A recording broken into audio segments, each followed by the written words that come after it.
Hello everyone, welcome to Gyanbodh Academy. I am Madhulika. Today we'll be looking at important newspaper clippings and editorial discussion. Today is 7th December and this article is from the Economic Times. And Before we jump on to this editorial discussion, let me give a brief introduction. We are all aware of the fact that now COP28 is going on. It will be till 12th December, so everyone has to keep a tab on the newspaper because it's very important, especially regard to our climate change. This is a UN based meeting. This time it is in UAE, Dubai, and it will be talking about what changes we can or what efforts we can be taking to bring in climate change. So this article is about the fundings. It is reading about the funding, the loss and damage fund, LDF. It is talking about the fundings. So let us jump. What funding, why funding, and all of that. So here it is reading COP28 in Dubai began with an historic move, the operationalization of loss and damage fund LDF that was established last year at COP27 in Sharm el Sheikh. Now comes the part of filling that jar with requisite funds. Right now, let me explain first this. So it is telling कि इस बार का जो COP28 हो रहा है वो Dubai में हो रहा है और इसमें एक हिस्टोरिक मूव लिया जाएगा. हिस्टोरिक क्यों? क्योंकि बहुत दिन से ये आपका LDF फंड का बात हो रहा है. COP27 में लास्ट ईयर इसका एस्टैब्लिशमेंट हुआ था. COP27 कहाँ हुआ था? इजिप्ट का एक कोस्टल शहर है जिसको हम लोग कहते हैं शर्म ए शेख. तो वहाँ पे हुआ था COP27 लास्ट ईयर और इस समय ही ये फंड का एस्टैब्लिशमेंट का बात हुआ था. तो इस बार का COP28 है, उसमें हम लोग क्या करेंगे, ये ऑपरेशनलाइजेशन होगा इस फंड का. मतलब ये लागू हो सकता है फंड, उस पर डिस्कशन हो रहा है दुबई में. COP मतलब कॉन्फ्रेंस ऑफ पार्टीज़. ये ऑपरेशनलाइज होगा, इसका बैठक हुआ है कि बातचीत हो रहा है कि ऐसा फ़ंड आना चाहिए, कैसे आना चाहिए, कैसे इम्प्लीमेंट होना चाहिए. और आपको पहले हम बता चुके हैं कि क्या है LDF, ये फ़ंड क्यों ज़रूरी है, कौन देगा, किसको देगा, ये सब बात पहले भी हो चुकी है. और अगर आप नहीं जानते हैं तो आप मेरा पिछला वीडियो देख सकते हैं इसके लिए. So let us come here. Right now, it's around 30% of what the most affected developing countries have lost due to the impact of climate change. This won't do. With $100 million each, the UAE and the Germany top the LDF pledge list. The European Union has added roughly $150 million, Britain $76 million, Japan $10 million.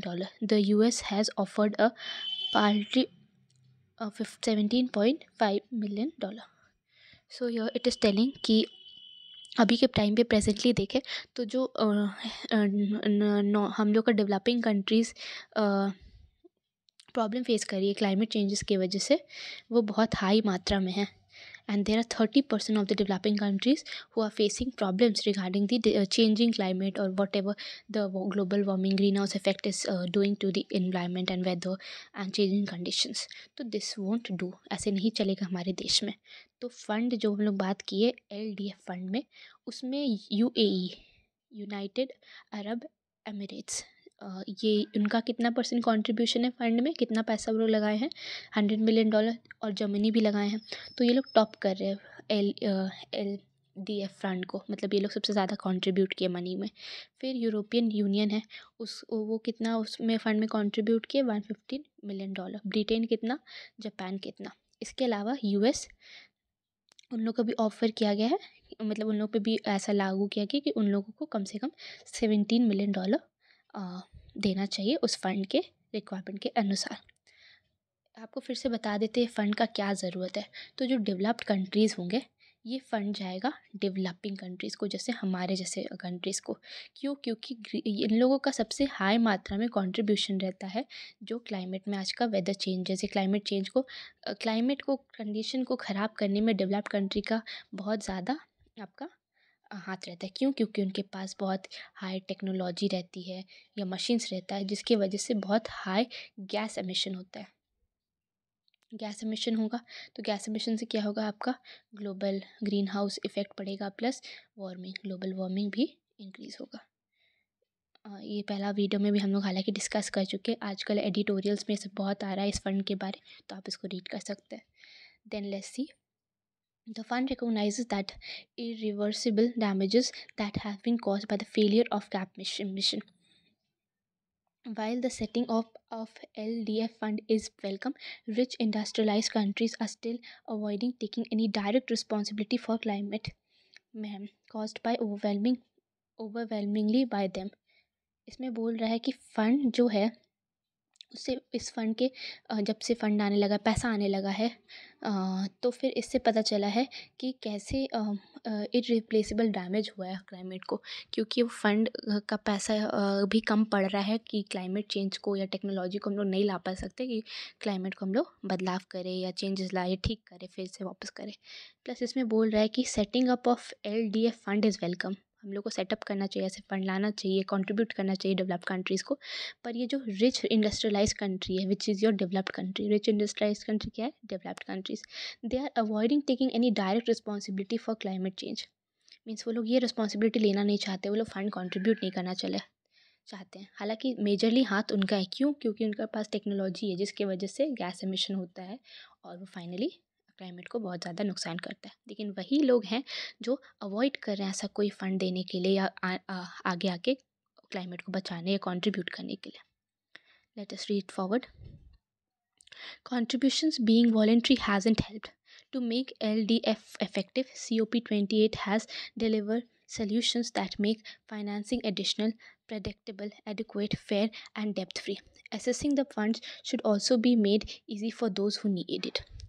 अब देखिए, contribution voluntary रहा है, मतलब कि उसमें कुछ दबाव किसी पे रहा नहीं है, हालांकि इसीलिए शायद डेवलप्ड कंट्रीज़ दबाव ना होने के कारण ये बहुत कैजुअली ले रहे हैं। इसके अलावा इसको फ़ंड को इफ़ेक्टिव बनाने के लिए कि वो ठीक से लागू हो, ठीक से पैसा जाए, कोई दिक्कत ना हो, इसके लिए क्या करना होगा, इस COP28 में सॉल्यूशंस निकालना चाहिए। लोगों की जो बैठक हो रही है उनमें लोगों को सॉल्यूशन निकालना चाहिए। कैसे, क्या सॉल्यूशंस, कि फाइनेंसिंग होना चाहिए, से अच्छा अमाउंट आना चाहिए उसमें, ताकि दूसरे कंट्रीज़ यानी डेवलपिंग कंट्रीज़ या ग्लोबल साउथ जिसको बोलते हैं, उधर वो पैसा जा सके, वो लोग क्लाइमेट को लेकर प्रिकॉशंस ले सके, टेक्नोलॉजी ला सके कि वो क्लाइमेट को कंट्रोल करे। इट शुड बी प्रेडिक्टेबल, मतलब पता चलना चाहिए कि कहाँ पे, अकाउंटेबिलिटी होना चाहिए एक्चुअली, कि कहाँ पे पैसा खर्च हो रहा है, क्या हो रहा है। इट शुड बी एडिक्वेट, मतलब सफिशेंट पैसा होना चाहिए, फेयर होना चाहिए, अनफेयर नहीं होना चाहिए कि किसी को ज़्यादा दे दिए, किसी को कम दे दिए, ज़रूरत के अनुसार पैसा या फंड जाना चाहिए। उसके बाद डेप्थ फ्री, ऐसा नहीं होना चाहिए कि उसके लिए कर्जा लगे, इंटरेस्ट लगे, कि उसमें पैसा हम लोग लिए तो इंटरेस्ट देना पड़ा। It should be depth free. Plus assessing the fund should be made very easy for those who need it, जिसको चाहिए उसको फंड बिना कोई प्रॉब्लम, बिना कोई लफड़ा के लिए उनको मिलना चाहिए। It would make ample sense for India to consider not assessing funds from LDF, despite all developing countries being able to draw from the fund. As part of that arrangement, it should not be made to make any contribution either, since it is a developing country with a limited historical emission accountability. तो इसमें बोल रहा है कि India को हालांकि उस fund से नहीं पैसे लेना चाहिए। वी विल सी क्यों नहीं लेना चाहिए। हालांकि जो अदर डेवलपिंग कंट्रीज़ है वो इसमें से पैसा ले रही है, इस फंड से। कौन फंड से, LDF फंड से, ताकि वो क्लाइमेट चेंज में इम्प्रूवमेंट ला सके। उसके अलावा क्यों हम लोग के देश को पैसा तो नहीं लेना चाहिए उस फंड से, प्लस उसको कोई कंट्रीब्यूशन नहीं बनाना चाहिए इस फंड में। क्यों, क्योंकि हमारा देश स्टिल डेवलपिंग कंट्री है। ये फ़ंड कौन देगा, याद रखिएगा, ये फ़ंड आप लोग का देगा developed country like USA, China, Germany दे चुके हैं, जापान दे चुके हैं, ब्रिटेन दे चुके हैं, UAE दे रहे हैं, ठीक है। प्लस हम लोग के देश में एमिशन जो हो रहा है गैसेस का, वो भी बहुत कम है, 4% का पूरा तो ग्लोबल लेवल पे एमिशन है, मतलब बहुत कम मात्रा में हम लोग क्लाइमेट को नुकसान कर रहे हैं as compare to developed countries. So here it is telling as per and per capita emission that are 1/3 of the global average. तो हम लोग कितना, पूरा ग्लोबल एवरेज में सिर्फ 1/3 हम लोग आपका गैसेस एमिशन करते हैं, जो जिसकी वजह से क्लाइमेट में इफ़ेक्ट पड़ता है। हमारे देश का बात हो रहा है, यानी बहुत कम मात्रा में। Yet as India seeks to cement its position as global leader, New Delhi must contribute to provide material and capacity support to valuable and poor developing countries for recovery and reconstruction and improve their climate resilience. Responsibilities, after all, is different from accountability. तो इसमें कहा जा रहा है कि ठीक है, हमारे देश को इस फंड से पैसा नहीं लेना चाहिए, बट न्यू दिल्ली को प्रोवाइड करना चाहिए all the material and other capacity support to the developing poor developing countries. उससे क्या होगा कि क्लाइमेट में थोड़ा बहुत इम्प्रूवमेंट आ सकता है, थोड़ा बहुत रीसाइलेंस मतलब आपका दृढ़ता रह सके, वो होता है रीसाइलेंस। प्लस रिस्पॉन्सिबिलिटी ऐसा लेना चाहिए, किसको, गवर्नमेंट को लेना चाहिए, और प्लस अकाउंटेबिलिटी भी साथ साथ इम्पॉर्टेंट है। So that's all for today. Hope you understood. Thank you and have a great day.